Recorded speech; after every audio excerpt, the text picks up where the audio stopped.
Siz düz deyirdiniz. İran həmişə ermənilərin yanında olub, ermənilərə dəstək olub, Azərbaycan xalqına həmişə düşmən kəsilib. Dünyada bir devlet, bir Türkiye'den bir de İran'dan savayım, Ermenistan'ı tecavüzkar devlet kimi tanımır. Başa düşürsünüz yoksa? منطقه قره‌باغ دولت ارمنستان و ارامنه اون منطقه به مسلمانان ستم میکنند. ما این حرکاتی را که اخیراً ارامنه در منطقه قره‌باغ به پشتیبانی دولت ارمنستان انجام میدهند، این حرکات رو ما محکوم میکنیم.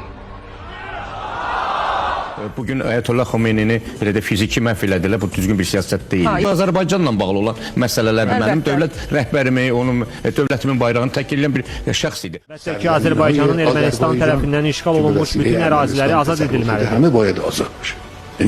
Yəni bütün bu torpaqlar Azərbaycanın özünə qaytarılmalıdır.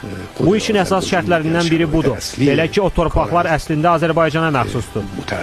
Azərbaycan Respublikasının onları azad etməyə tam haqqı var, azad olunmalıdır. برای آزادی اینها دارای حق و باعثی آزاد. Sizdən bizə bir təhlükə var idi.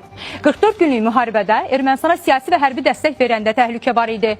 Ermənistan tərəfindən zəbt edilmiş ərazilərin azad edilməsi zəruridir. Bunu İranın ali lideri Ayətullah Seyyid Əli Xamneyi deyir. İranın etdiklərini nə tez unutdu. Birinci Qarabağ savaşında da, ikinci Qarabağ savaşında da İran hərbçilərini göndərdi ora.